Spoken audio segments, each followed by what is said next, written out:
Industri memerlukan sumber daya manusia yang bisa menyesuaikan diri dengan perkembangan teknologi masa depan. Untuk menyediakan SDM unggul tersebut, sektor pendidikan menjadi kunci utama merespon era disrupsi yang terjadi saat ini. Kita akan bahas kesiapan dunia pendidikan membangun SDM yang berkarakter dan berkualitas seiring dengan tuntutan pemikiran tingkat tinggi bagi industri masa depan. Bersama Presiden University, kita bahas selengkapnya di Indonesia Business Leadership bersama saya Patricia Susanto.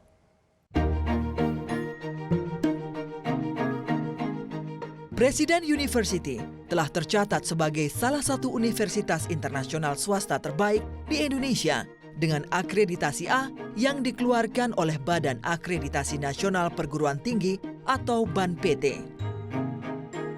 Untuk membimbing mahasiswa dan meningkatkan kualitas tenaga pengajar, sejumlah kerjasama dibangun untuk menjadi universitas yang menciptakan calon pemimpin unggul. Melalui Biro Internship and Career Center, ICC, Presiden University tidak hanya menjalin kerjasama dengan 67 universitas dalam dan luar negeri, tapi juga bekerja sama dengan lebih dari 70 lembaga institusi maupun perusahaan dalam dan luar negeri. Menerapkan bahasa Inggris dalam sistem perkuliahan, Presiden University terus berupaya mewujudkan cita-cita sebagai lembaga akademisi global terkemuka dari Indonesia. Presiden University memiliki 4 fakultas, mulai dari Fakultas Bisnis, Fakultas Ilmu Komputer, Fakultas Teknik, dan Fakultas Humaniora.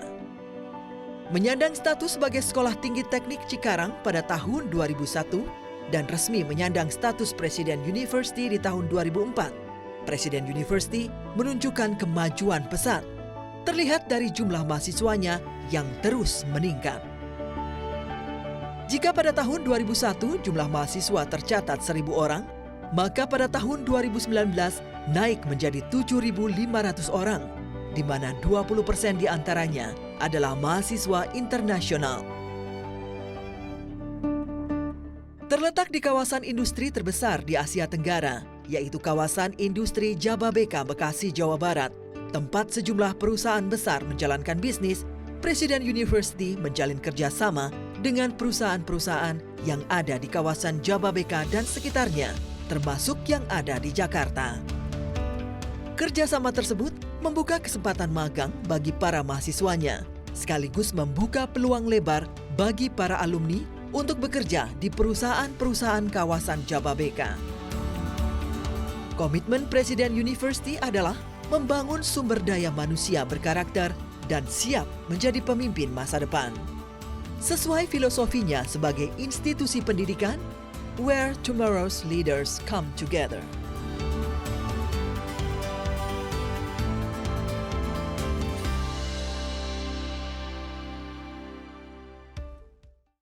Selamat malam, kembali di Indonesia Business Leadership. Bersama saya adalah Dr. Setiono Juandi Darmono, honoris causa Glasgow University. Beliau adalah founder dari Presiden University. Selamat malam, Pak. Dan bersama saya juga adalah Profesor Dr. Insinyur Budi Susilo Supanji, DEA. Beliau adalah Chairman dari Presiden University Foundation. Selamat malam, Bapak-Bapak. Selamat malam. Malam ini kita akan berdiskusi tentang universitas yang bisa memberikan pemimpin yang berkarakter. Nah, mungkin kita ke Profesor Budi Susilo dulu. OECD mengatakan pada tahun 2055, 50% dari kegiatan kerja industri dan jasa akan dapat diotomatisasi. Bagaimana nih sektor pendidikan tinggi akan menanggapi hal tersebut? Ya, terima kasih Patricia. Saya flashback sebentar pada tahun 1990, jadi 30 tahun yang lalu, salah satu guru besar di AIT di Bangkok itu menyampaikan dan disusul beberapa orang-orang dalam bidang engineering akan ada perubahan yang mendasar karena adanya komputer dan internet waktu itu. Dan saya baru terasa mungkin setelah 25 tahun lagi kemudian dengan adanya disrupsi higher education, perguruan tinggi, pendidikan tinggi. Jadi yang menyampaikan itu justru dari industri, dan pemimpin atau para guru besar agak terlambat dalam mengantisipasi bagaimana pengajaran yang baik. Selain mengantisipasi perkembangan internet, teknologi, dan industri yang tadi disampaikan, juga tidak lepas dari karakter, moral, dan jati diri seorang mahasiswa. Nah, sekarang sudah eranya itu terasa. 25 tahun sampai 30 tahun itu terasa. Dan perguruan tinggi perlu untuk malah dekat dengan orang-orang industriawan. Nah, Pak Darmono salah satu orang yang mengerti soal industri, kawasan industri Jababeka, dan di situ ada Presiden University. Dan Presiden University tentunya mengantisipasi lagi untuk 30 tahun yang akan datang. Jadi ini ada kayak lompatan begitu.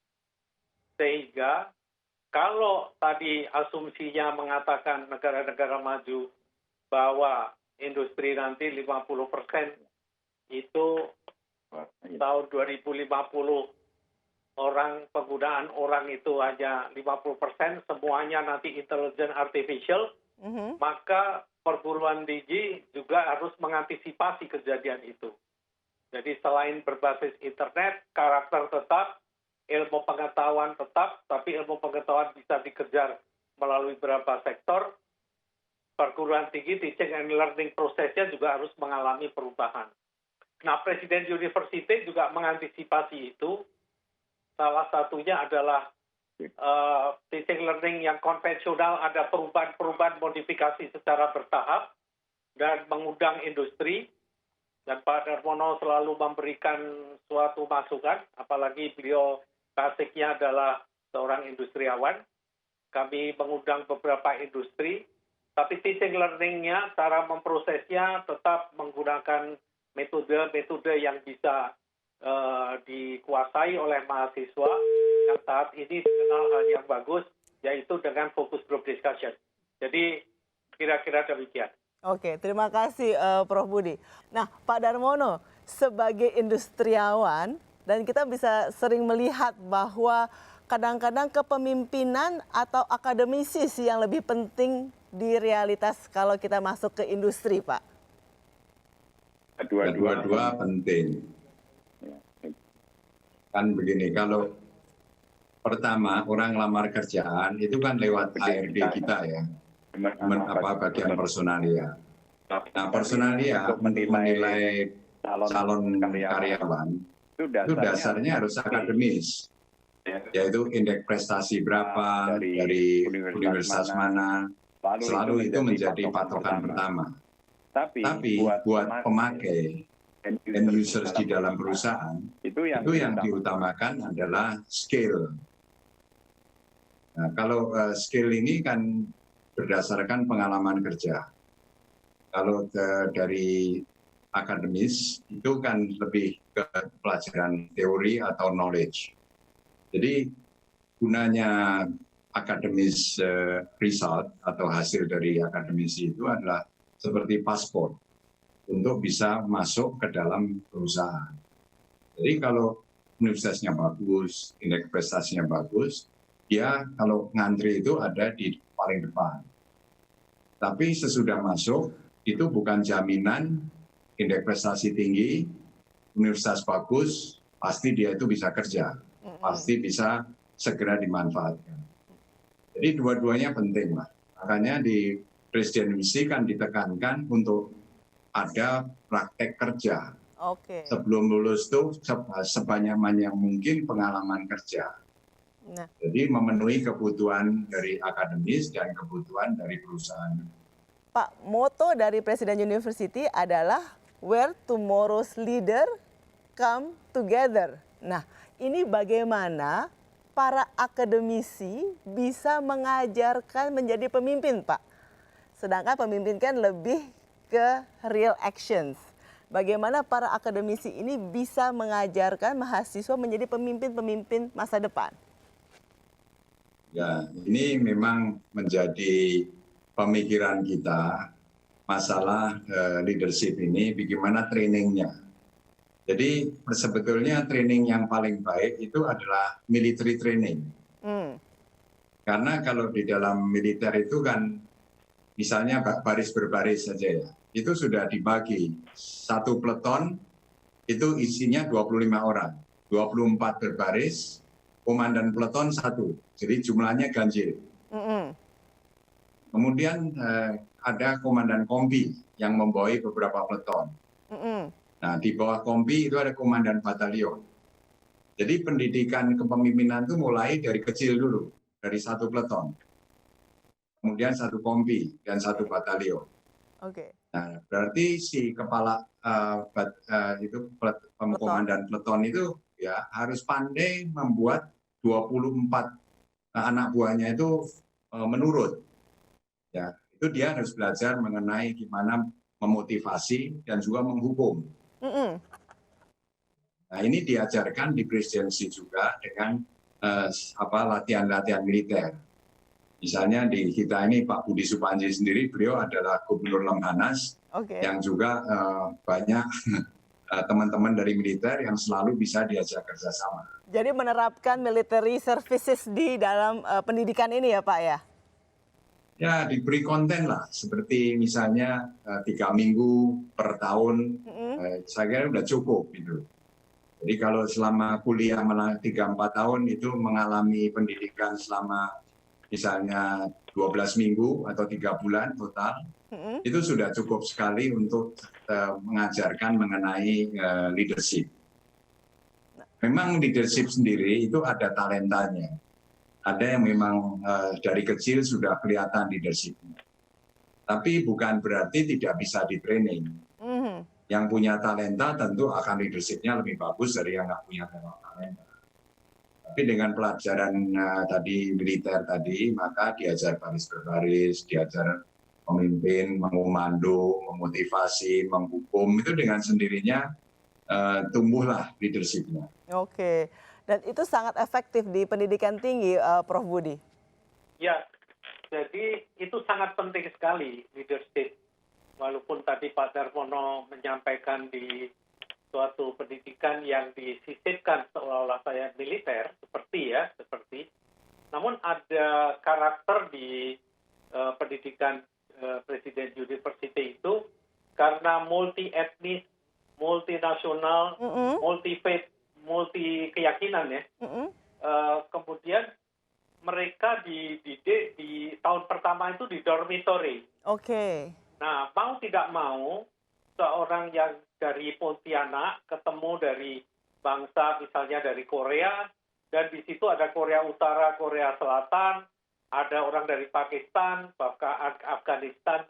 Bagaimana seorang calon leader itu bergaul dan memerintahkan dalam bahasa Inggris, karena Presiden University itu tahun pengajarannya itu dengan bahasa Inggris.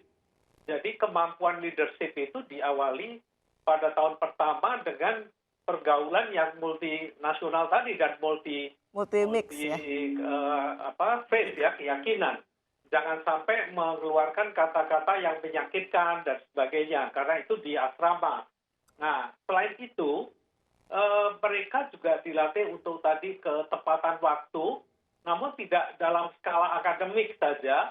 Tapi mereka mengikuti kegiatan-kegiatan olahraga, ada basket, ada voli, ada pencak silat, bahkan termasuk beberapa kali menang itu mahasiswa Presiden University di level di pertandingan di Jawa Barat. Prof. Budi, nanti kita akan lanjut lagi di segmen berikutnya. Menarik sekali bagaimana pemimpin ini kita mulai dari dasar ya, dengan pendidikan militer juga. Kita akan lanjut di Indonesian Business Leadership setelah ini.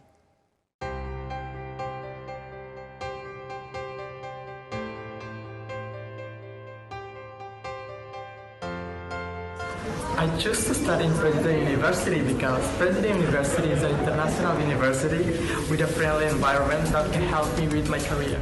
I do really enjoy to be here because President University itself had a lot of cultures, languages, and people. President University, I can say from my 4 years experience here, is one of the best university in Indonesia for the private, because the people you can meet here, the culture you can find here, and the campus, our dormitory as well, is well furnished, as well as like you can, whenever you have a problem, they will fix it out for you, and it was a good experience for me. President University is an international university which is using English as a main language, and also international environment where the students here are from different countries with a different background. President University benefits me a lot.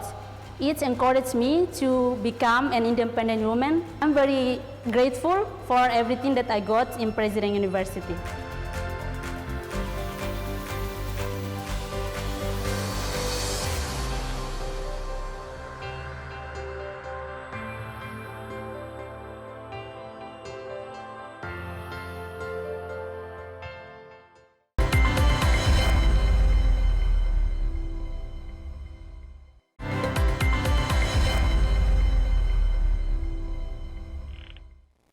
Kembali lagi di Indonesia Business Leadership, bersama saya adalah Pak Darmono, beliau adalah founder dari Presiden University, dan juga Profesor Budi Susilo Supanji, beliau adalah Chairman Presiden University Foundation. Prof Budi, kita kembali lagi, kita berdiskusikan tadi adalah bagaimana cultural mix itu bisa membentuk pemimpin-pemimpin masa depan. Betul, betul. Ya. Mulai. Jadi pendapat saya, apa yang disampaikan Pak Darmono terkait akademik penting, leader juga penting. Mendidik seorang leader itu tidak bisa hanya di tataran pola pikir atau kognitif. Dia harus ada pola sikap dan pola tidak, atau yang disebut dengan afektif dan psikomotorik. Nah, kegiatan-kegiatan ini selain dilandasi pada pertemuan antar mahasiswa yang multicultural tadi, multinasional, karena ada dari Korea Utara, Korea Selatan, dari Afghanistan, dari China, dari beberapa negara yang lain, termasuk negara yang dekat kita, Timur Timur. Mereka selama di dormitory, kalau mengeluarkan pendapat, tentunya harus diindahkan oleh kawannya yang datang dari negara lain. Nah, selain ada pendapat diskusi macam itu, ada kegiatan-kegiatan ekstrakurikuler, misalnya musik, olahraga. Olahraga juga bermacam-macam. Salah satu yang kami terkenang itu, pencak silat itu disenangi oleh para mahasiswa. Dan mahasiswa menunjukkan di situ latihannya perlu disiplin. Nah, mendisiplinkan diri ini suatu cara seorang leader yang baik nantinya.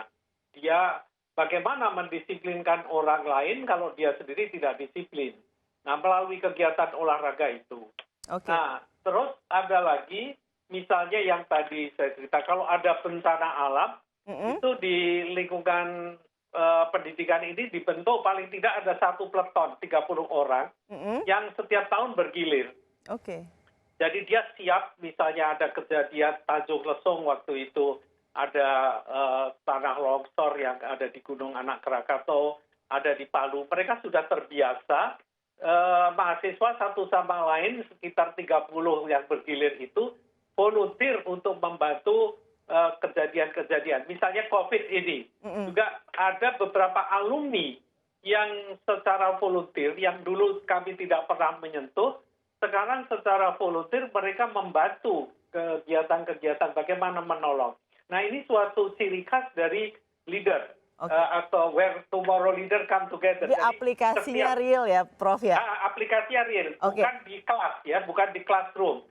Nah, ini sesuatu yang penting bagi university yang mempunyai mahasiswa dari berbagai macam pulau di Indonesia, tidak hanya pulau di Indonesia, suku, tapi juga berbagai macam agama dan negara tadi yang bekerja bersama-sama. Kira-kira begitu, Patricia. Terima kasih, Prof Budi. Pak Darmono, ini kan sebenarnya paling penting adalah bagaimana kita bisa mengajak para mahasiswa ini berpikiran maju ke depan ya kan, melebihi dari hanya 5 tahun ke depan, tetapi sudah 30 tahun tadi pemikiran ke depannya. Bagaimana ini hal tersebut dirancang, Pak? Sebenarnya kalau pikiran itu harus dibuat mereka banyak tumbuh kreativitas. Nah, kreativitas itu datang dari mana? Pertama-tama orang itu harus ditumbuhkan dulu, dididik kompetensinya. Oke. Kalau mereka itu kompeten, maka kemudian timbullah confident. Nah, kalau mereka confident, maka akan menjadi curious. Nah, dengan ada curiosity itu timbul kreativitas. Oke. Jadi ini perlu dilaksanakan dengan baik. Jadi pertama baru lulus SMA, mungkin belum punya kompetensi. Nah, dengan diajarkan magang, on the job training, itu kan mereka menjadi kompeten dalam satu bidang tertentu. Tapi juga dalam olahraga, mereka juga kompeten misalnya dalam basket. Misalnya kompeten dalam main golf yang juga diajarkan di Presidency. Bisa juga mereka kompeten dalam bernyanyi atau menari. Nah, begitu ada kompetensi yang membuat mereka itu sebetulnya survive secara ekonomis, maka akan timbul confident.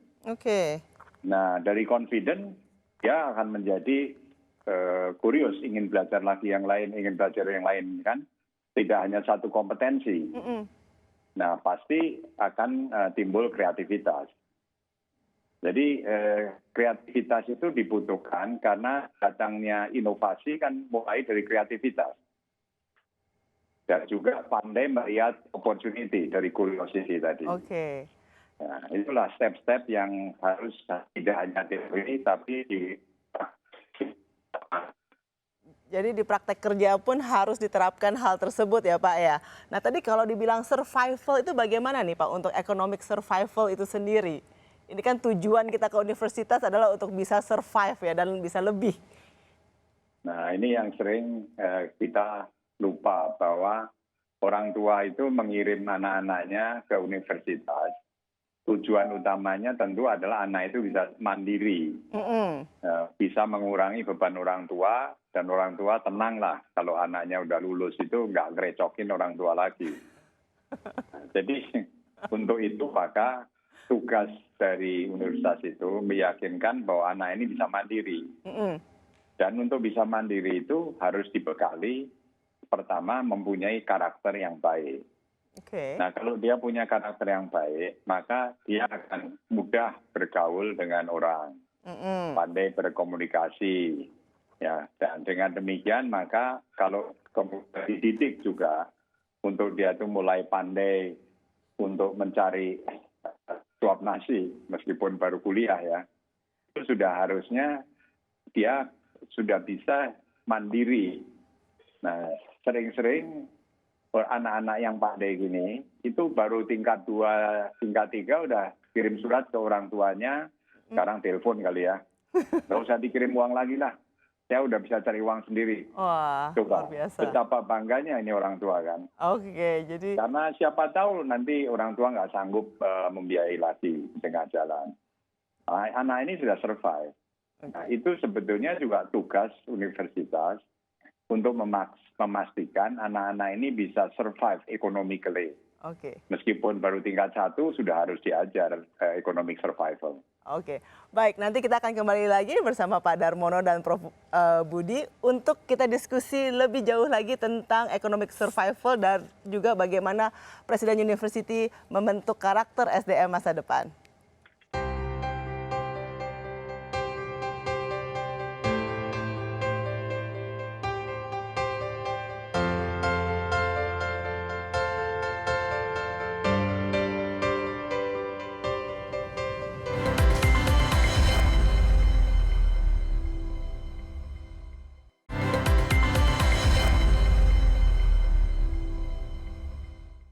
Kembali lagi di Indonesian Business Leadership, bersama saya adalah Pak Darmono, beliau adalah founder Presiden University dan juga Profesor Budi Susilo Supanji. Beliau adalah Chairman Presiden University Foundation.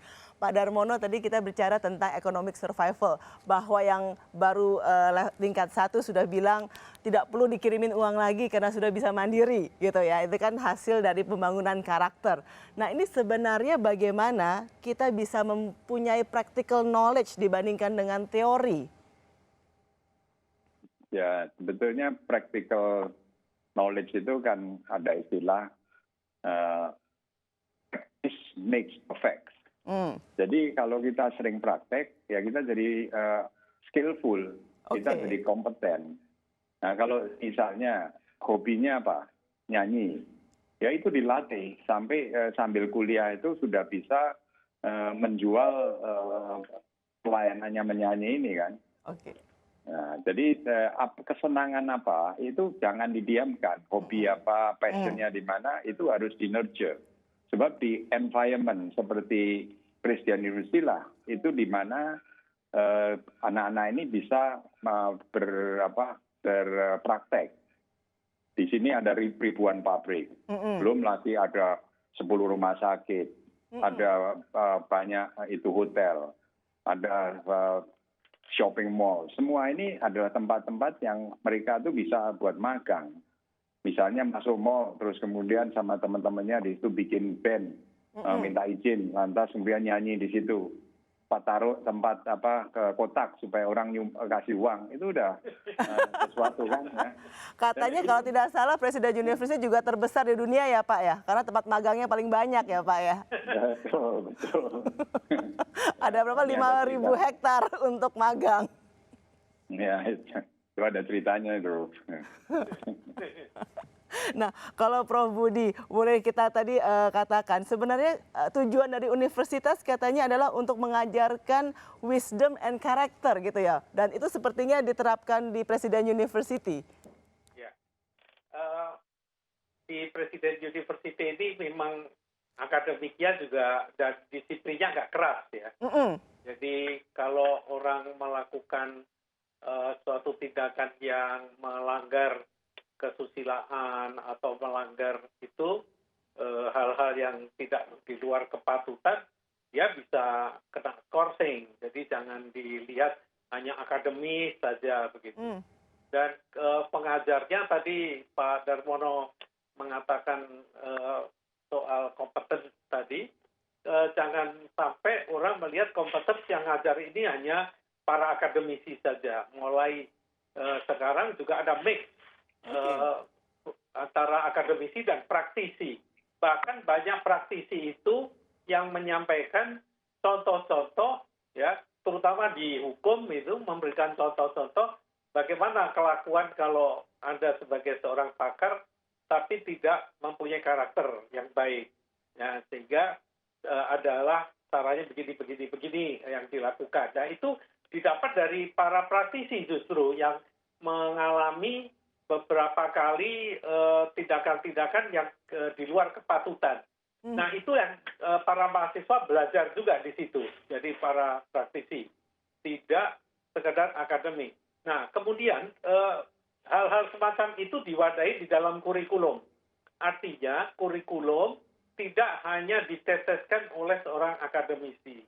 Bisa juga seorang yang bekerja di pabrik, di lingkungan Jababeka, atau punya pengalaman tertentu, dia diundang untuk mengajar. Nah, ini baru kita mulai lagi karena tadi yang awal pembicaraan bahwa semua perubahan yang ada di luar itu kadang-kadang universitas itu mempunyai keterlambatan. Jadi ada waktu jeda untuk menerima adaptasi perubahan yang ada di luar. Nah, supaya kita embedded di dalam kurikulum ini, antara perubahan di luar dan apa akademi di sini, mereka harus sering ketemu begitu antaranya di. Jadi tidak bisa dilakukan online learning, maaf Prof. Budi. Nah, jadi tidak bisa dilakukan online learning ya Pak Darmono ya? Bisa dilakukan di online learning. Ini juga ada sesuatu positifnya banyak sekali.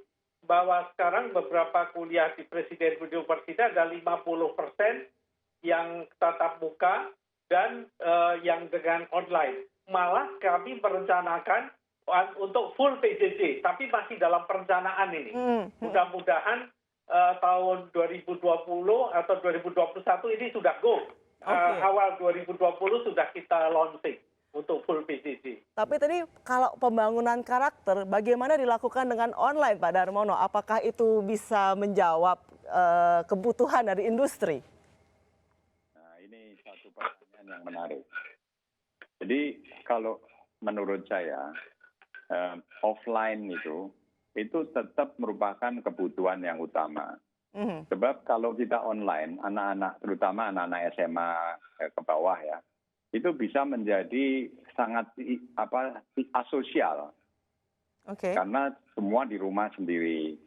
Nah, sebaliknya kalau udah dewasa, udah bekerja, mereka udah biasa untuk bekerja sendiri, jadi akan online itu menjadi menarik. Jadi online itu biasanya bermanfaat untuk orang-orang yang sudah bekerja. Karena mereka tidak ada waktu untuk datang ke kampus. Ini gunanya online. Tapi kalau anak-anak ini rumah online, yang repotin orang tua menjadi asosial. Jadi sebetulnya kita jangan terlalu paranoid. Karena protokolnya semua sudah siap untuk menangani masalah ini. Jadi ini kan sementara. Keadaan kita harus adaptasi bagaimana menyesuaikan diri dengan keadaan ini. Nah, sehingga dengan demikian terus kemudian semua online. Nggak mungkin lah. Sebab infrastruktur online di Indonesia ini, apa sanggup kalau mendadak semua siswa online. Ini udah dialami di Singapura. Sekarang Singapura ini mendadak internetnya parah. Masih bagusan kita. Nah, barusan saya konferensi, ada orang dari Singapura, dia putus-putus terus. Ini menunjukkan bahwa infrastrukturnya udah terlalu berat. Jadi sebetulnya online hanya dipakai untuk hal-hal yang memang perlu. Karena kita kalau tidak online nggak bisa jalan. Nah, misalnya yang ada remote dan tidak mampu datang. Ya itu memang mau tidak mau harus online. Tapi tidak menghilangkan pertumbuhan mengenai bergaulnya pria. Tapi kalau orang yang bekerja online, ya memang seharusnya online. Jadi di yayasan ini saya anjurkan ke teman-teman Prof. Budi itu kemudian harus ada hal-hal yang memang fokus online, yaitu untuk orang-orang yang sudah bekerja dan jauh-jauh tempatnya jauh-jauh. Tapi kemudian yang mau datang, kita harus tetap offline, karena environment itu sangat penting, lingkungan itu sangat penting dalam pembinaan karakter. Sebab kalau dari online, itu gimana bangun karakternya? Susah mengawasinya. Sehingga di kampus, itulah lingkungan yang paling baik untuk membangun karakter. Karena karakter yang menyangkut asosial atau orang ini pandai bergaul. Ya. Nah, kemudian tentu ada juga yang sifatnya itu anak-anak yang memang mau segera kerja. Kalau dia mau segera bekerja, misalnya baru 2-3 bulan kuliah terus sudah mau kerja, itu juga harus disediakan tempat. Nah, itu kita ada yang namanya Akademi Komunitas Presiden. Atau bahasa Inggrisnya Presiden Community College. Itu buat anak-anak yang orang tuanya bilang, kamu cepat kerja sudah bisa ngirimin uang ke rumah. Nah, itu masuklah di Akademi Komunitas Presiden. Langsung magang.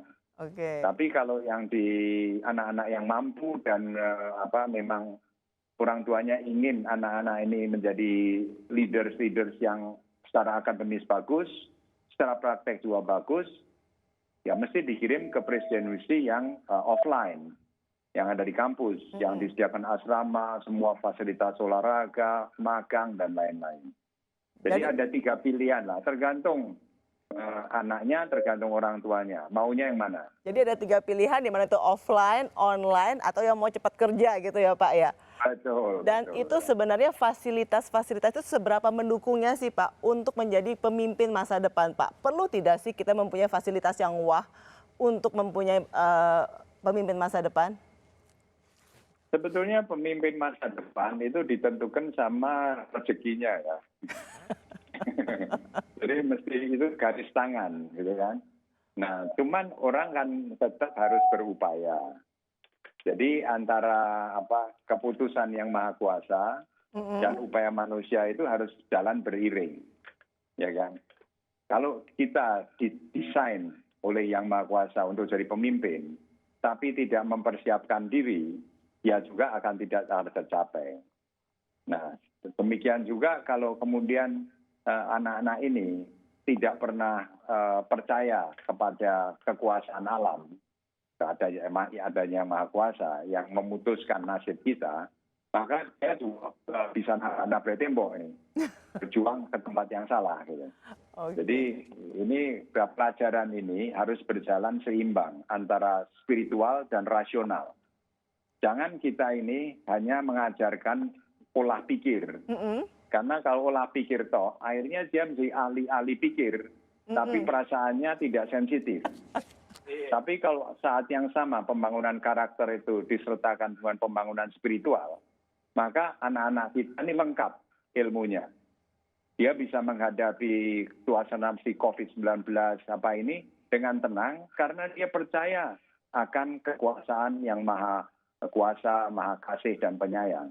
Nah, ini juga harus dididik. Ini termasuk pembangunan karakter yang meyakinkan bahwa anak-anak ini lulus itu kuat, fundamentalnya kuat, karakternya kuat, knowledgeable and skillful. Menjadilah wise man, orang yang punya wisdom. Jadi berkarakter and wise gitu ya Pak ya, lulusan dari Presiden University. Terima kasih Pak Darmono, Prof. Budi. Kita akan kembali lagi di Indonesia Business Leadership bersama dengan alumni dan mahasiswa dari Presiden University.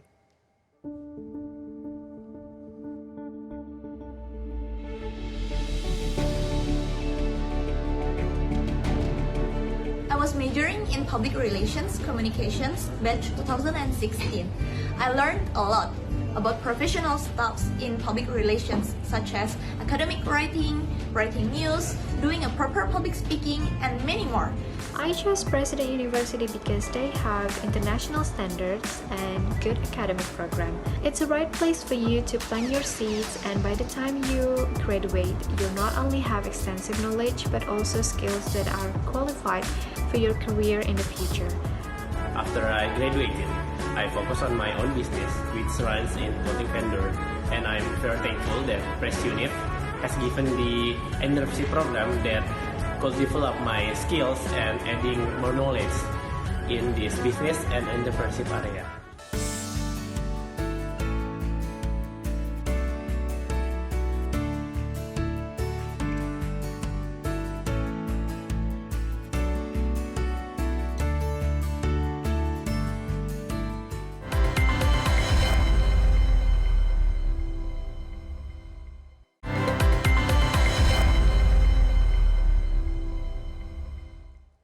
Selamat malam, kembali lagi di Indonesia Business Leadership. Bersama saya adalah Bapak Gervasius Samosir. Beliau adalah alumni 2004 dari Presiden University. Selamat malam.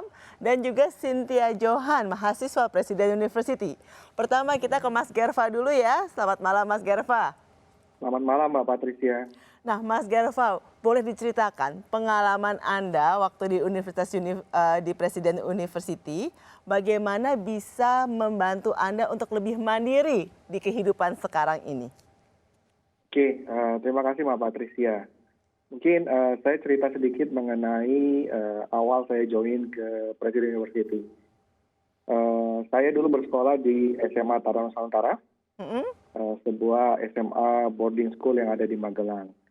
Dan dari sana khusus pada tahun 2004, Pak Darmono datang untuk memberikan pengarahan terkait dengan Presiden University. Dan saya ingat betul bahwa universitas ini masih baru.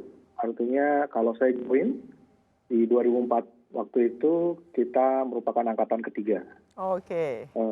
Tapi yang saya lihat adalah visi dari universitas ini yang berbeda jika dibandingkan dengan universitas-universitas lain yang ada di Indonesia.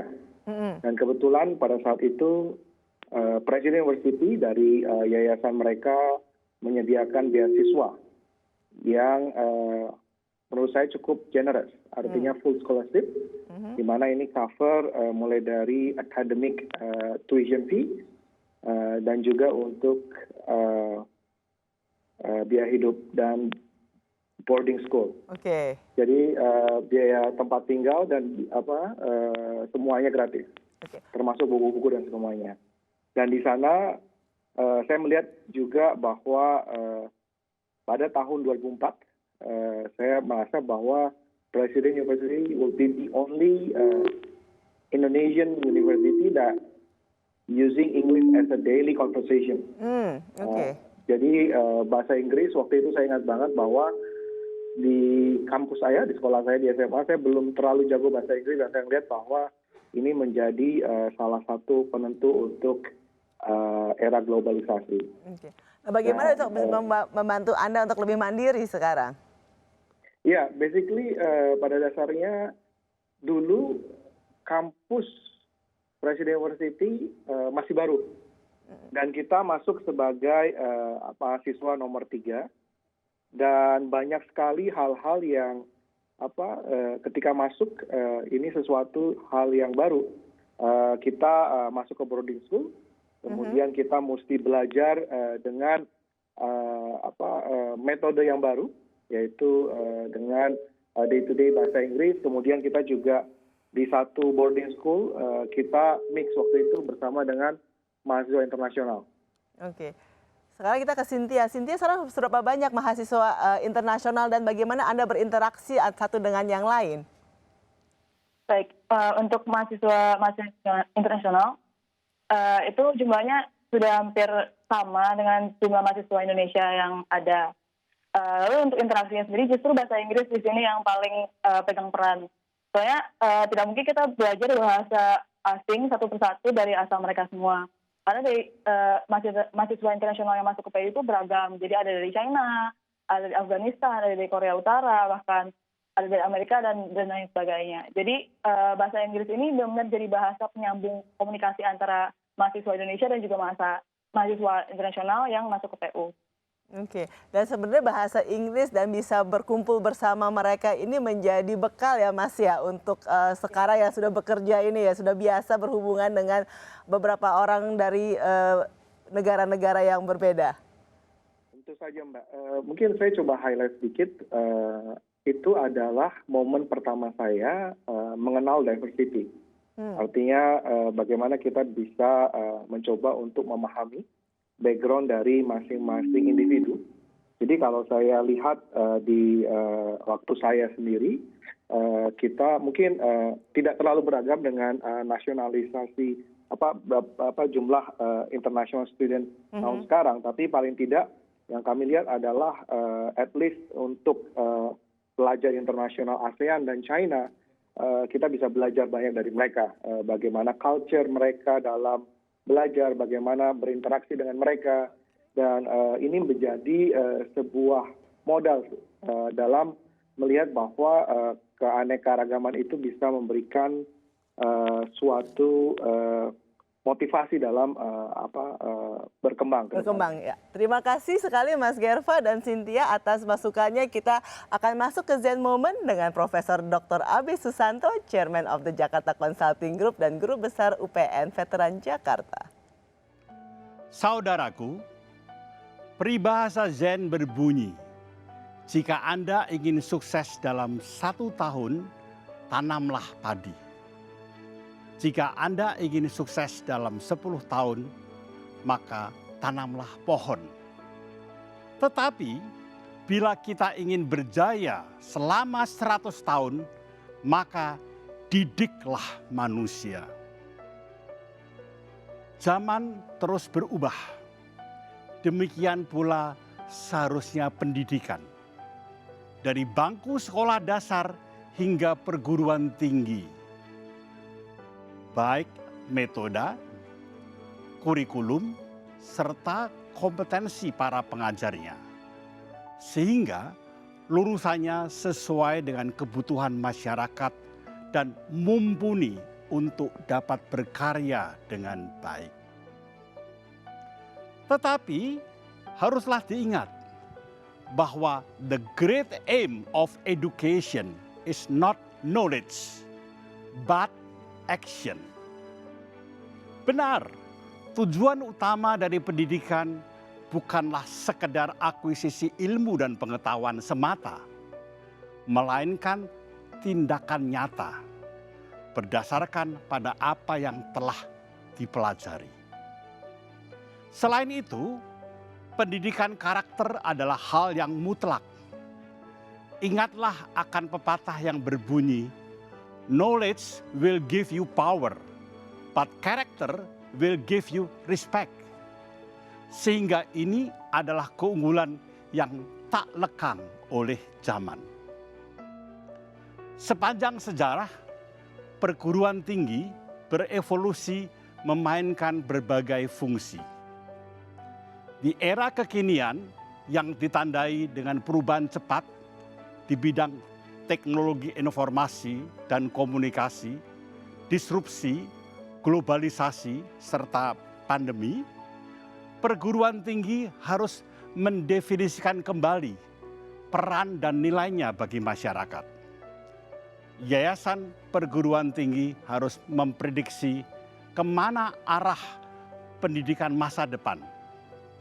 Dan dalam hal ini, Presiden University Foundation bahkan telah meresponsnya. Antara lain misalnya pemilihan lokasi universitas dan industri di area yang sama. Sehingga di era perubahan cepat ini dapat mudah bermitra untuk menjabarkan dan bila perlu mengubah kompetensi yang diperlukan. Serta berkolaborasi dan berkreasi bersama dalam berbagai proyek guna memecahkan langsung berbagai macam persoalan nyata. Saudaraku, tersenyumlah, maka dunia akan tersenyum bahagia bersamamu. Salam damai dari saya, Abi Susanto.